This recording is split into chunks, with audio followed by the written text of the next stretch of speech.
Non, le reste, moi je comprends tout à fait que des auditeurs aient pu avoir des difficultés dans des associations, bien sûr. C'est simplement par rapport à l'invité. Voilà, c'est tout que je voulais dire. Merci Isabelle. Voilà, Jean Giraud, toi, il y a encore Isabelle. Oui, Jean, on vous écoute.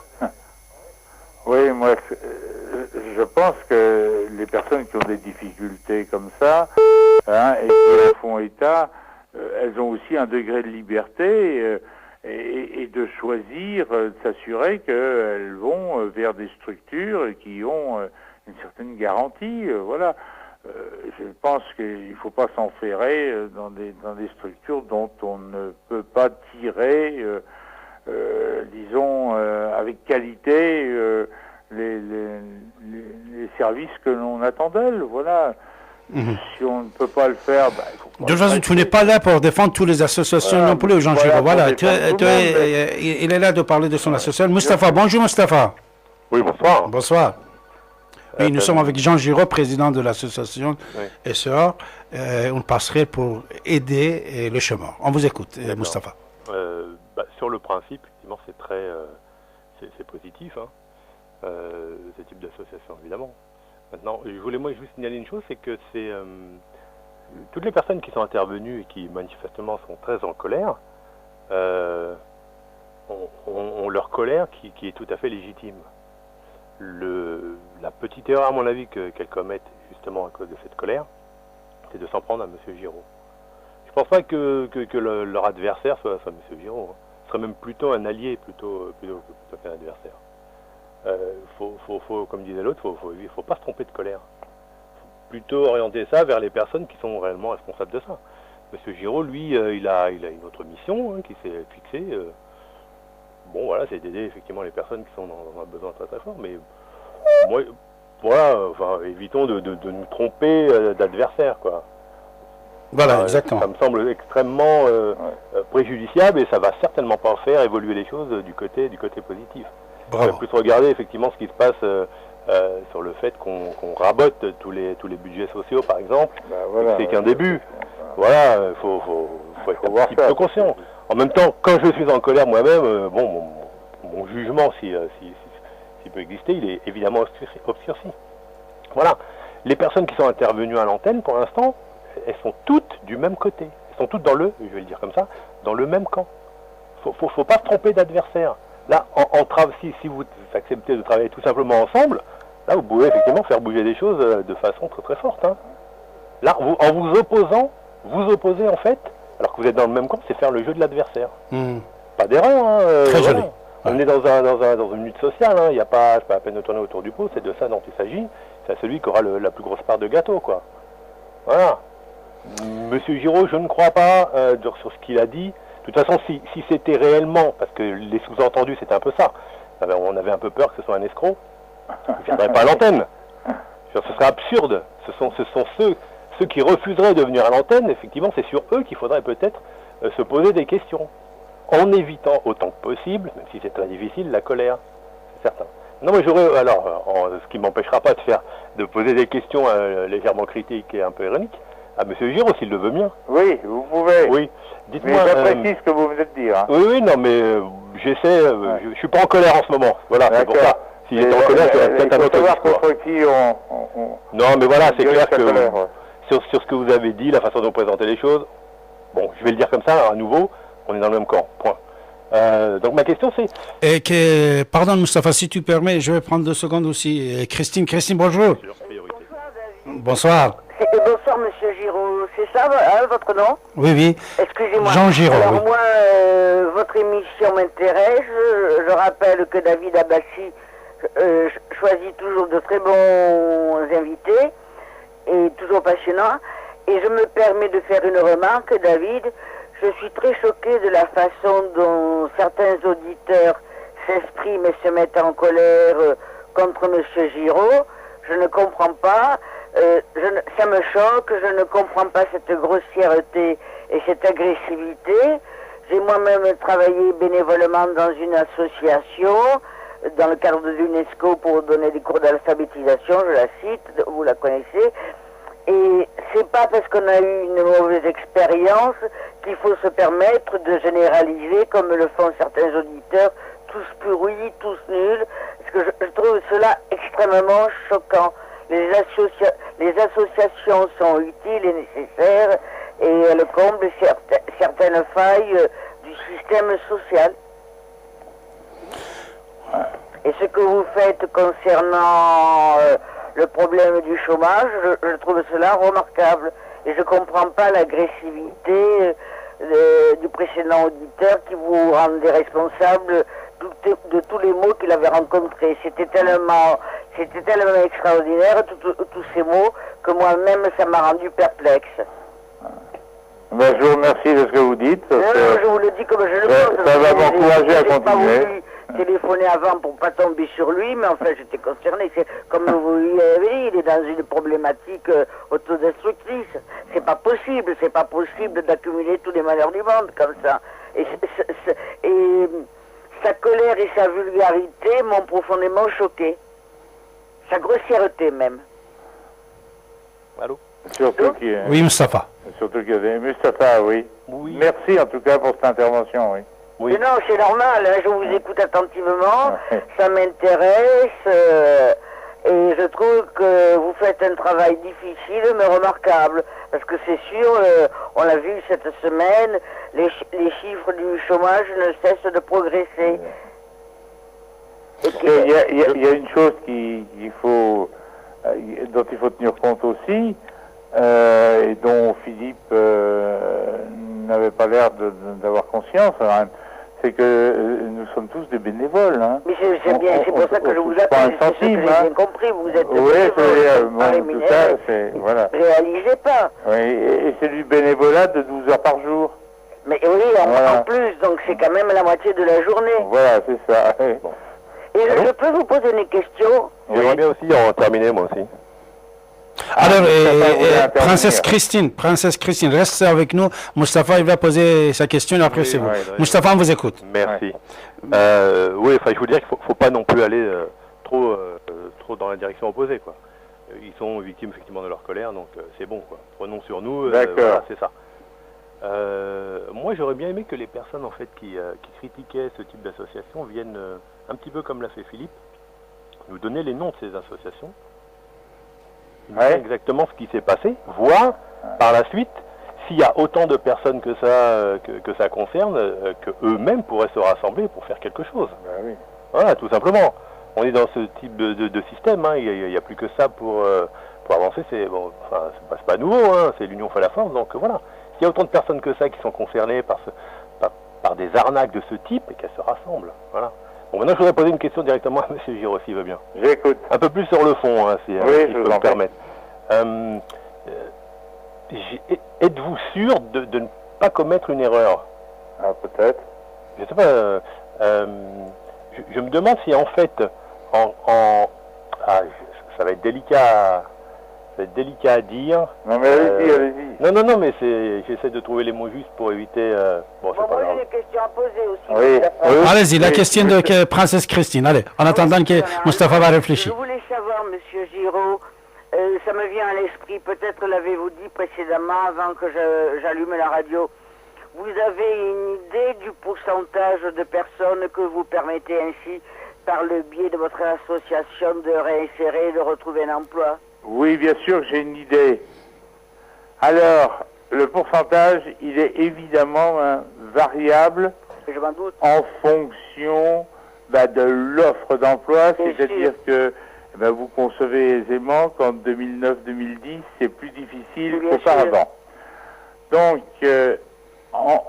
pendant les périodes précédant la crise,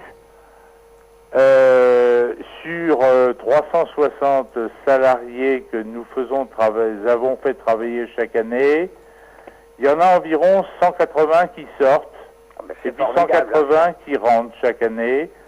Ça signifie qu'il reste en général 2 ans, en moyenne 2 ans. Sur les 180, il y en a 90 qui sortent positivement. C'est-à-dire presque 2 par semaine. Voilà. Et les autres, ou bien ils retournent au chômage, ou bien ils ont déménagé, ou bien ils ont trouvé, j'allais dire, du travail au noir, vous voyez, à peine avouable. Et puis, quelquefois, on les revoit 1 an après, ils reviennent nous voir parce qu'ils ont changé leur avis. Voilà. Voilà. Donc, positivement, je dirais, il y en a la moitié de ceux qui sortent, qui ont trouvé soit il y en a le quart qui a trouvé un CDI, hein, le quart, le CDI. Mais c'est quand même, il y en a l'autre quart, il a trouvé soit des CDD, soit des formations longue durée qui leur permettent de retrouver un travail après. Donc ils sont sortis positivement, voilà. Ah ben, mais ça, donc votre association joue un rôle très bénéfique pour ces personnes qui se tournent vers vous. Alors, c'est une technique tout à fait particulière qui est spécifique aux associations intermédiaires. C'est-à-dire que la majorité des associations dont on vient de parler tout de suite, ce sont, et les missions locales, c'est le cas, les plis, c'est le cas, ce sont des structures qui ont, comme Pôle emploi, des conseillers. Mais être conseiller pour retrouver un emploi et être une association employeur qui peut tester ces personnes en les mettant à l'emploi, eh bien c'est complètement différent. L'atout que nous avons, c'est d'être employeur, de pouvoir tester ces personnes à l'emploi et de pouvoir ensuite, les ayant mises à disposition pendant une durée assez longue, être garantis de leur réinsertion dans un emploi durable. Je peux me permettre de vous poser une autre question? Oui. Parce que bon, je suis prof de français à la retraite, mais dans les personnes qui viennent, parmi les personnes qui viennent vers vous, je présume que certains ont des problèmes de formation, ont des niveaux d'études pas assez élevés. Ah oui, bien sûr. Et oui, enfin, parce que ça va de pair, le chômage 30% et l'absence de qualification. Savent difficilement lire et écrire. 30% savent difficilement lire et écrire. Un certain nombre parlent difficilement le français, difficilement. Et donc, c'est un obstacle linguistique important. Beaucoup n'ont jamais travaillé. Certains ne savent pas ce que c'est qu'un contrat de travail et n'ont jamais vu ni leur père ni leur mère travailler, ni leur grand-père ni leur grand-mère travailler. Certains d'entre eux n'ont jamais mis les pieds dans une école et ils ne sont pas forcément d'origine maghrébine. Donc, ils n'ont jamais mis les pieds dans une école, jamais, un jour. Donc, on peut deviner de quoi ils ont vécu et en conséquence de quoi, vous voyez la difficulté qu'on peut avoir de les remettre au travail. Moustapha, il est en train de rigoler, Jean. Il rigole.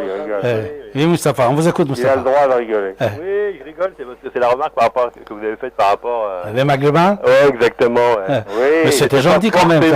J'ai dit oui, parce que tout le monde dit « Ah ouais, mais il n'est pas allé à l'école, c'est parce qu'il est maghrébin. Oui, tout à fait. C'est pas la réalité. J'ai bien noté le... Non, mais certes. Non, mais il y en a aussi. Hein. Oui, bien sûr, mais c'est pas forcément ça. C'est ça que je veux dire. Oui, alors je vais revenir à ma question un petit peu d'origine. Oui. Est-ce que...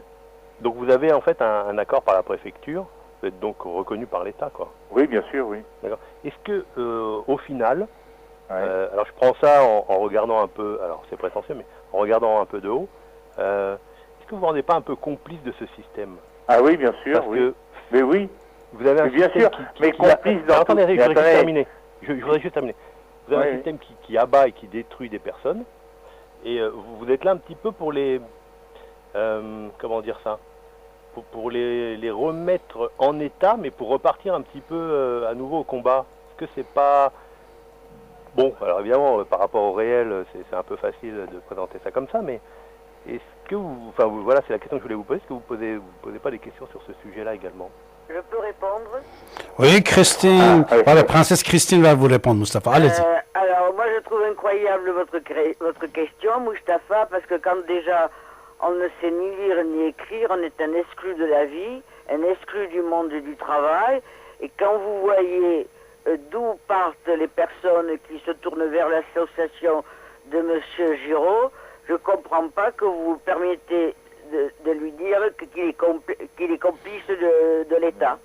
Ça me dépasse. Non, mais... Alors, vous aurez remarqué que c'était une question, et pas une affirmation. Oui. Donc je n'ai pas dit que c'était le cas. Mais je vais essayer... J'ai posé la question sur un plan effectivement un petit peu philosophique. Oui, mais inutile de me crucifier dans l'immédiat. Hein. Non, mais c'est pas ça, mais c'est une question très politique et tout à fait. Très politique et auquel je vais me permettre de répondre. Merci. Je vais me permettre de répondre parce que c'est une question que je me pose tous les jours. Bon, parce que c'est pas simple. C'est pas simple. Pourquoi?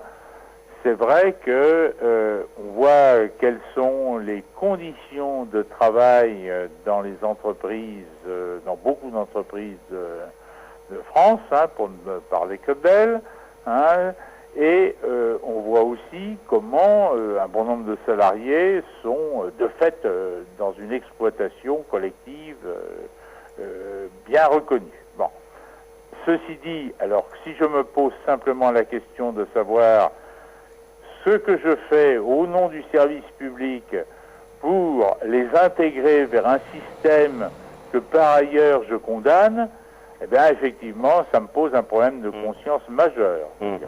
Mais ceci dit, ce que vient de dire Christine est tout aussi valable, c'est que je pars avec des gens là que je viens de me voir et qui sont dans un état souvent de délabrement moral, voire physique profond, et qui n'ont aucune idée de ce que peut être la vie en société, très souvent, et qui ont, pour pouvoir se reconnaître, ont besoin de travailler. Pour pouvoir s'insérer dans la société, ben aujourd'hui, je n'ai pas trouvé autre chose que le travail pour pouvoir les insérer socialement et professionnellement.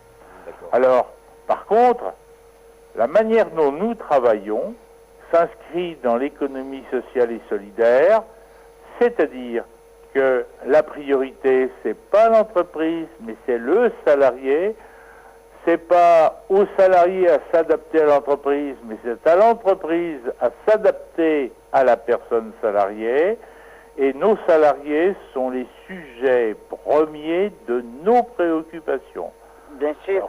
Je peux vous poser une question, M. Giraud ? L'économie sociale et solidaire, ça représente entre 10 et 15% de l'activité en France. Et j'espère que ça se situe dans l'ensemble de l'économie et que ce secteur va grandir et transformer l'ensemble du secteur économique. Je peux vous... Christine, on vous écoute. Je voulais poser une question à M. Giraud, à moins que Moustapha ait encore une remarque à faire. J'ai répondu, je pense, non? Oui, bien sûr. Ouais. Pour moi, oui. Ah oui. Et je peux vous poser une question, M. Giraud? Bien sûr, allez-y, Christine, on vous écoute. J'ai donné des cours d'alphabétisation dans un foyer de travailleurs immigrés à Béziers et ensuite à l'îlot Chalon, à la gare de Lyon. Je me permets une question comme ça, hein? Oui. Amicale et cordiale. Quand vous avez affaire à des gens, donc, d'après ce que j'ai compris, là, c'est le prof de français qui réagit, qui ont du mal à lire, à écrire, dans ces cas-là, est-ce que vous commencez par faire des cours d'alphabétisation ou vous pensez qu'il est d'abord préférable de les consolider sur le plan psychologique et de faire en sorte qu'ils se réconcilient d'abord avec eux-mêmes? Alors, chaque personne fait l'objet d'un entretien et d'un accompagnement spécifique. Bien sûr. Tous les cas sont envisageables. Il y a des personnes qui parlent difficilement, qui lisent difficilement et que néanmoins, nous arrivons à mettre au travail dès le début de leur inscription dans des métiers qui ne nécessitent pas forcément une lecture ou une expression bien sûr, très bien, oui, je comprends ce que vous voulez dire. Oui. Mais il faut néanmoins qu'ils puissent comprendre au minimum ce que le client va leur demander. Bien sûr. Bon. Mais il y a des personnes qui ne sont pas dans cet état-là et effectivement dans lesquelles une formation linguistique faite par nous ou faite par d'autres associations qui existent sur le territoire est indispensable avant de pouvoir les mettre à disposition. Mais souvent, il y a simultanéité de la formation linguistique et de la mise à disposition. Alors, c'est une formation linguistique assez particulière qu'on leur donne. elle est faite avec ce qu'on peut appeler une plateforme linguistique professionnalisante. Très bien, c'est-à-dire que la formation linguistique est orientée vers la profession. Ah oui, ça me semble, voilà. Ça me semble percutant comme démarche, oui. Voilà, je pense avoir répondu à peu près. Mais le gros problème de la formation linguistique, le très gros problème, c'est que la plupart des personnes que nous avons inscrites n'ont pas de revenus ou peu de revenus, ont besoin de travailler et donc d'avoir des ressources. Lorsqu'on les met en formation linguistique, la plupart du temps, il n'y a pas de revenus correspondants. Oui, il y a très peu de formations linguistiques qui sont rémunérées. Je sais. Et en conséquence de quoi, beaucoup renoncent donc à ces formations parce qu'elles sont dans le besoin et ont besoin de ressources. Oui, les personnes sont dans l'urgence, oui. Voilà, ça rejoint ce que on disait tout à l'heure concernant le défaut d'aide et de financement de tout ce qui a trait aux associations d'ordre social et professionnel. Oui, non. Je suis d'accord avec vous, mais bon, je me disais tout en vous écoutant que dans l'intérêt de ces personnes, mais bon, c'est une hypothèse et moi j'ai pas de solution, je reste modeste. Pour ces personnes, ça serait plus facile pour elles de travailler si elles maîtrisent la langue du pays dans lequel elles se trouvent. Je me disais, pour ces personnes, je ne détiens pas la vérité, Monsieur Giraud, je vous écoute attentivement, parce qu'il y a vous envisagez un double chemin, la formation linguistique, la formation professionnelle, et en même temps une formation linguistique qui est centrée vers le travail qu'ils sont censés occuper, ce que je trouve très juste comme débat. Oui, c'est ça, oui. Oui, c'est malheureusement, ces plateformes linguistiques professionnalisantes sont plutôt en voie de disparition. Et c'est pour ça que je vous posais la question. Dans le département des Hauts-de-Seine, il y en avait 2, il n'y en a plus du tout. Donc, vous voyez... Bah oui, là, c'est un réel problème, quand même. Hein. Voilà, il n'y en a plus, donc il faut les recréer. Oui, un vaste chantier, hein. Oui, c'est un vaste chantier, oui. C'est un vaste chantier. Et ça, c'est pas la priorité. La priorité du gouvernement, soyons clairs, c'est de remettre au travail les gens qui sont proches de l'emploi. Et ceux qui sont relativement éloignés de l'emploi, eh bien, on a supprimé tous les crédits. Oui, ça, la DGAS, la Direction Générale de l'Action Sanitaire et Sociale, les directions départementales n'ont plus aucun crédit lié à l'accompagnement social individualisé. Ça a été complètement supprimé, il n'y a plus un seul euro en 2010. Non, mais ça, voilà, donc ça veut dire que les personnes éloignées de l'emploi, il n'y a plus personne qui vient les aider, quoi. Mais non, mais ça c'est scandaleux, révoltant, parce que bon, je ne vais pas rentrer dans un débat, l'argent est dépensé à tort et à travers par ce gouvernement, et on supprime des crédits vitaux pour des personnes en difficulté. Donc je vous fais part de ma colère, de ma révolte, pas contre vous ni contre David, mais contre ce système qui marche à l'envers, quoi. Allô? Oui, on vous écoute, princesse Moustapha. Moustapha, il veut me dire quelque chose? Oui. Je crois que... Moustapha. Oui, une question politique directe, c'est possible? Oui, bien sûr. Il était... Jean, c'est un ex-politicien, voilà. Parmi les partis politiques, lesquels seraient les plus proches de vous? Quels sont ceux qui ont une solution réelle? Pas vous personnellement, mais de le parti politique dont je me sens le plus proche? Pas personnel, oui, personnellement aussi, je présume, mais par rapport à votre engagement dans cette association. Ah oui, mais moi je suis un ancien militant socialiste qui a quitté le Parti socialiste au moment de la guerre du Golfe en 91. D'accord. Avec Jean-Pierre Chevènement. Ah oui. Donc je suis au mouvement républicain et citoyen de Jean-Pierre Chevènement. Voilà. Je réponds clairement les choses. Oui. Non, mais ça me va, moi. Voilà. Vous êtes toujours allié Des socialistes? Le allié, oui, allié sur des programmes, oui, mais pas sur des personnes.